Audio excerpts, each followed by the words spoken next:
Nós vamos conversar hoje sobre como elaborar os planos de gerenciamento de resíduos sólidos da construção civil, o famoso PGR-CC.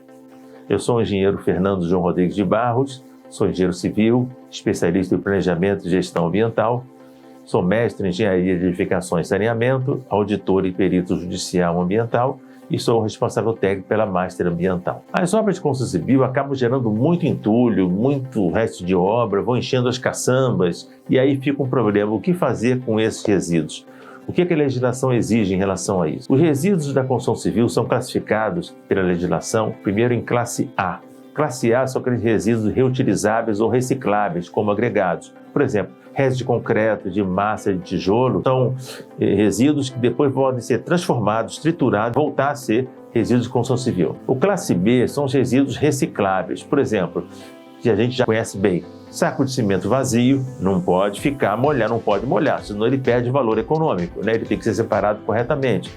Vidro, madeira, plástico são resíduos chamados classe B, porque eles podem voltar para a cadeia da construção civil, a cadeia industrial para a construção civil. Os resíduos classe C são os resíduos que ainda não temos ainda uma tecnologia adequada para torná-los rentáveis economicamente. Por exemplo, o gesso era um resíduo classe C, mas depois ele foi atualizado pela legislação como resíduo reciclável. Você tem que separar o gesso na obra direitinho e ele depois é reciclado. O classe D são os resíduos perigosos, são aqueles resíduos que fazem mal à saúde, como resto de tinta, de solvente, estopa com óleo e também as telhas de fibrocimento hoje quebradas, que são consideradas classe D, que tem que ir para aterros industriais. Como é que você vai fazer a estimativa da geração dos resíduos de cada obra? Como é que se faz isso? As estatísticas mostram que as reformas são as grandes geradoras de resíduos da construção civil. As obras também geram muito também, e principalmente em residências também, mas as reformas geram mais resíduos da construção civil. Como é que a gente calcula a estimativa dos resíduos? Você tem que pegar o orçamento da obra, em que você tem lá a previsão de alvenaria, a previsão de concreto, de massa, de revestimento, e aí você tem o quantitativo. E no quantitativo, nos orçamentos, sempre tem uma perda estimada para esse resíduo. Você não vai precisar no PGR-CC acertar em cheio as quantidades que vão ser geradas na obra, porque isso é impossível ao longo do tempo. Mas o que a legislação quer é que você faça uma estimativa e você diga para onde você vai mandar e qual a destinação que você vai mandar. Porque você sabe que o resíduo da construção civil, como qualquer outro resíduo, quem gera é responsável pela destinação adequada dele. Nós temos aqui um slide que mostra a geração de resíduos de construção civil em São Paulo, por exemplo, em vários tipos de obra. Aqui mostramos nesse slide também, mostrando a fase da obra em que esses resíduos são gerados, né? E como eu falei, para calcular a estimativa da quantidade, como é que eu vou estimar a quantidade de resíduos de uma obra? Depende do projeto arquitetônico, do método construtivo. Se eu vou fazer pré-moldado, é uma forma. Se você for fazer concreto moldado em loco, é outra. Se eu vou fazer alvenaria estrutural, é outra. Então eu tenho que saber, para fazer o PGR-CC, eu preciso saber qual é o método construtivo, preciso conhecer o projeto arquitetônico, eu preciso conhecer os revestimentos que vão ser usados, como é que vai ser a cobertura, os revestimentos, as instalações. Eu tenho que ter uma noção geral da especificação da obra, para eu poder fazer, então, a estimativa dos resíduos que vão ser gerados. Porque eu não vou, numa obra de concreto armado, fazer uma estimativa grande de blocos de concreto quebrados. Aqui eu apresento novamente o quantitativo de uma obra, o orçamento de uma obra, a partir do qual você vai fazer o cálculo da estimativa dos resíduos gerados. Isso, geralmente, nas composições de custos, já aparece lá uma certa perda, 5%, 3%, assim por diante, e você vai se basear nesses quantitativos. Agora, como é que eu vou gerenciar os resíduos da construção civil na minha obra? Como é que eu faço isso, né? Primeiro, eu tenho que segregar corretamente os resíduos. Eu tenho que botar um lugar para madeira, para plástico, para ferro, para resíduos da construção civil, aqueles concreto, de massa, de tijolo. Eles têm que ser separados corretamente, porque só assim eles vão ter valor econômico na destinação. Ou vou ter que pagar menos pela destinação, mas eu tenho que haver segregação. Eu tenho que ver como é que eu vou condicionar, como é que eu vou armazenar isso de forma correta, depois como é que eu vou transportar isso para destinação e qual é a destinação final que vai receber, porque eu não posso mandar para qualquer um. Eu me lembro no tempo que eu fazia a obra, eu queria minha obra limpa, eu pegava os resíduos da construção civil, enchia o caminhão levava. Agora, para onde ia? Não sei. Beira de rio, terreno baldio, era assim antigamente. A legislação mudou bastante tempo e é preciso que a gente faça a destinação correta disso, né? Então, quando a gente analisa os aspectos positivos, você vai ter uma obra mais limpa, você vai ter uma redução do custo de coleta e de destinação dos resíduos, você vai diminuir o desperdício, porque quando você faz um cálculo correto e acompanha a obra, monitora, você vai ver quanto está gerando de resíduo. Mas, gente, resíduo de obra é prejuízo, Existem aspectos críticos. Se eu não treinar a mão de obra, eles não vão segregar corretamente, eles não vão saber onde vão colocar o classe A, o classe B, a madeira. Tem que ser tudo separadinho. Eu tenho que dar a destinação correta às coisas. E para isso eu tenho que ter uma boa segregação. Isso é um aspecto crítico, né? Eu tenho que ter uma correta aquisição de dispositivos para colocar a coleta, para armazenar de forma corretamente. Eu tenho que ter um atendimento satisfatório da empresa coletoras e transportadoras. Eu tenho que ter um controle do registro de destinação. Eu não vou mandando, não. Eu tenho que ter registro de tudo. Eu tenho que ter uma anotação para onde vou. E eu não posso mandar um resíduo de uma obra para uma empresa que não tem a licença ambiental para receber aquele resíduo. Senão, eu vou estar gerando um passivo contra mim.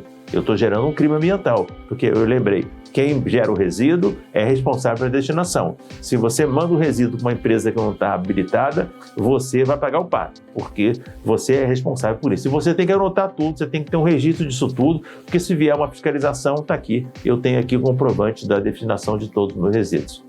Agora, para segregar na fonte, eu tenho que ter realmente os dispositivos locais onde colocar, mas eu tenho que treinar os operários, eu tenho que falar com eles. E esse treinamento tem que acontecer várias vezes durante a obra, porque entra uma equipe na fundação, depois na estrutura, depois no revestimento, depois na pintura, nos acabamentos. Então você tem que fazer vários treinamentos com a equipe para que realmente a destinação seja a forma de conta correta, né? Agora, se você misturar, vai ter desperdício. Você não vai conseguir dar a destinação correta Você vai dar a destinação correta, mas vai tudo com aterro e vai te custar caro para fazer isso, né? Eu tenho que fazer uma boa segregação. Esse slide mostra uma segregação péssima numa obra que, infelizmente, a gente vê muito por aí, né? E quando eu vejo umas caçambas na rua, por exemplo, que a gente vê tudo misturado, isso é o resultado da não segregação da fonte. Sinal de que não houve uma preocupação da segregação na fonte, não houve um treinamento dos operários e nem uma direção do engenheiro da obra. O engenheiro da obra tem que cuidar disso. Afinal, ele é responsável pela execução da obra, a parte dos resíduos gerados na obra também é responsabilidade dele. Eu tive um caso de um cliente que reclamou que estava dando muita destinação, muito cara a destinação dos resíduos da obra dele, e eu fui lá, passei um dia inteiro na obra dele e eu verifiquei que os blocos de concreto chegavam nos pallets, plastificado, bonitão. Muito bem. Aí, na hora que vai para a obra, tira o plástico, coloca na empilhadeira e vai pelo caminho, aquilo caindo, quebrando o bloco pelo caminho. Eu falei com o engenheiro, você tem que tomar cuidado, você está gerando muito bloco de concreto quebrado porque você não está atento a isso. Eu não tenho tempo, meu negócio é produção. Negativo. Isso é um engenheiro de antigamente. O engenheiro atual, novo, ele tem que se preocupar com todos os aspectos. Os resíduos é um dos itens muito importantes da obra porque ele gera um grande prejuízo para a empresa.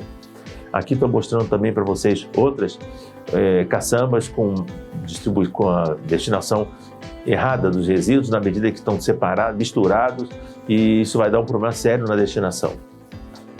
Aqui um outro caso também mostrando madeira junto com plástico, com tudo que é tipo de resíduo errado. Não pode, eu tenho que separar de forma correta na obra para poder dar a destinação. Uma boa segregação é eu separar o resíduo de forma correta. Eu tenho que ter uma baia para colocar resíduos de concreto, de massa, de tijolo, que vão ser encaminhados para empresas que vão triturar isso, vão reciclar isso. Isso vai virar de novo resíduo para a construção civil, para serviços de menos responsabilidade. Eu vou evitar na pedreira, vou evitar pegar areia no rio. Por quê? Porque eu estou reaproveitando um produto, eu estou poupando insumos naturais. Aqui está mostrando uma outra imagem, mostrando o resíduo de construção civil classe A separados corretamente, né?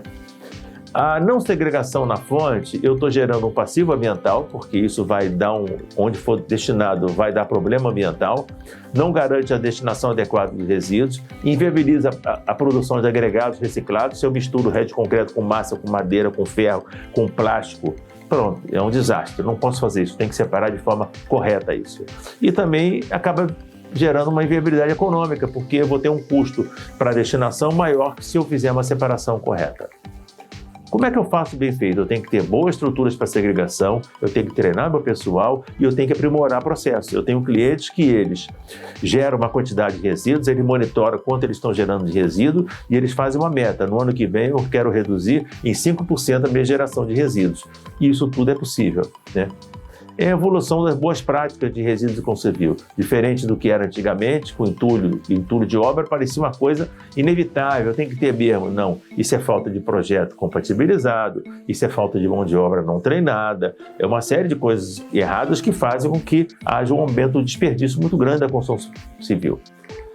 O acondicionamento, estou mostrando aqui umas imagens que mostram umas baias, uns bags, onde você pode colocar os resíduos separadamente, né? Bem diferente do que se fazia antigamente, mas hoje isso é obrigatório, você tem que fazer isso na sua obra, né? Separar madeira, ferro, tijolo. Antigamente, inclusive, a gente pegava umas pontas de ferro, dava para os operários levar, depois o pessoal vendia, fazer um churrasco, não pode mais, gente. Hoje você tem que ter comprovação de tudo, porque você comprou uma quantidade certa de vergalhão e vai ter perda, você tem que apresentar o comprovante de destinação correta desses restos de ferro. Foram para onde? Sumiram? Não pode, você vai ser responsabilizado. Por quê? Porque ninguém sabe para onde foi, você não tem registro disso, você tem que ter registro de toda a destinação correta dos resíduos, né? Aqui está mostrando uma obra também organizada, né, com os bags direitinho em separação. Aqui também mostrando o gesso separado em tambores.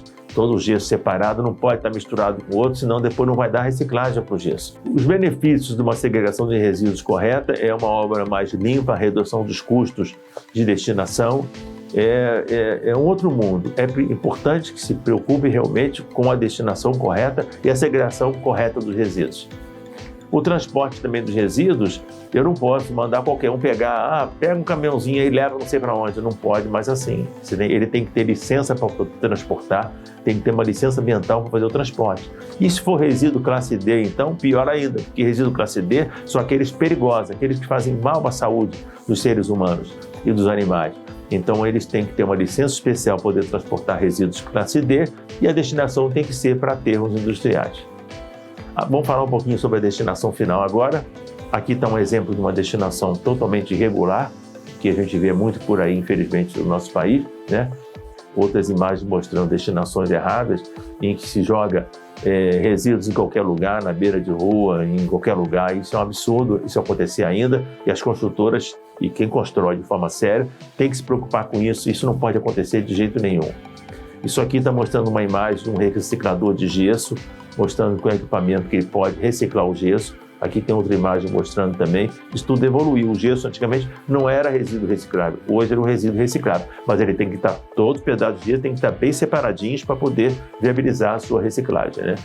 Aqui está mostrando uma central de trituração de resíduos. Hoje já temos várias pelo Brasil, em que o resíduo de construção civil, o resto de concreto, de massa e tijolo, chegam lá, eles fazem uma triagem e depois passa para um triturador e, de acordo com a granulometria, ele vai gerando vários tipos de resíduos, que vão ser agora insumos para a construção civil. Aqui tem outra imagem mostrando uma outra usina de reciclagem, né? Aqui mais uma outra imagem mostrando uma usina de reciclagem de resíduos, né? Então, isso é muito importante. Isso hoje, resíduo é dinheiro. Se é resto de concreto, de massa e tijolo, eu tenho que mandar para ser triturado e virar agregado novamente. Se é madeira, eu vou vender para empresas que vão me pagar por essa madeira. Se eu vou vender saco de cimento vazio, isso vale dinheiro, entendeu? Ferro vale dinheiro. Então, o plástico vale dinheiro, mas tem que estar bem segregado para poder você, com isso, com essa receita, você minimizar os outros custos que você vai ter na construção civil. Aqui mostrando também uma pá carregadeira trabalhando numa obra de resíduos da construção civil. Aqui mostrando também mais resíduos de construção civil sendo reaproveitados, né? E ali aparece, então, nessa imagem, os agregados já reciclados. Se você faz só com tijolo, ele vai ter uma cor. Se você faz com concreto e blocos de concreto e resto de massa, ele vai dar outro agregado. E esses agregados todos podem ser usados na construção civil para serviços de menos responsabilidade. Aqui está um exemplo de um piso que foi feito usando resíduos recicláveis, né? Você vê que é um aproveitamento. Eu estou poupando insumos naturais, não é isso? Eu posso fazer também blocos de concreto com esses resíduos que foram fruto da segregação correta e da reciclagem e trituração para serviços de vedação, por exemplo, de blocos de concreto. Agora, eu tenho que exigir da empresa de transporte a destinação e a licença ambiental. Eu tenho que exigir a licença ambiental da empresa que transporta e a licença ambiental da empresa que recebe. eu tenho que ficar bem atento a isso, eu tenho que ter um controle, colocar essa licença numa pasta, num arquivo. A licença ambiental é um documento público, você pode descobrir pela internet, porque às vezes a empresa tem licença para uma coisa, mas não tem para receber aquele resíduo. Às vezes ela é uma empresa que tem licença para receber plástico, mas não tem licença para receber ponta de ferro, por exemplo, sucata metálica, não tem. Então você tem que olhar bem as licenças ambientais para verificar qual é a habilitação daquela empresa.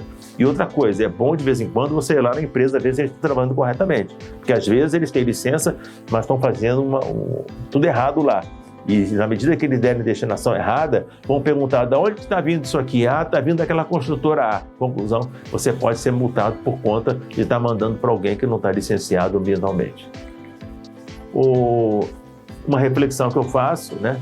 Como é que é possível avaliar todos os resíduos que são gerados na construção? Eu tenho que olhar as composições de custo, as quantidades estimadas para aquela obra e fazer uma estimativa de perda. Eu já falei que você nunca vai acertar em cheio nesse cálculo, mas não importa, isso vai dar uma ideia, uma ordem de grandeza daquele resíduo que você está gerando para que você possa realmente calcular de forma correta as suas perdas e o que você vai dar a destinação. Uma vez eu fui mandado numa obra em que nós fizemos um PGR-CC de madeira e eles colocaram lá que tinha um erro no nosso estimativa, porque ele estava mandando muito mais madeira, destinando muito mais madeira do que eu tinha considerado.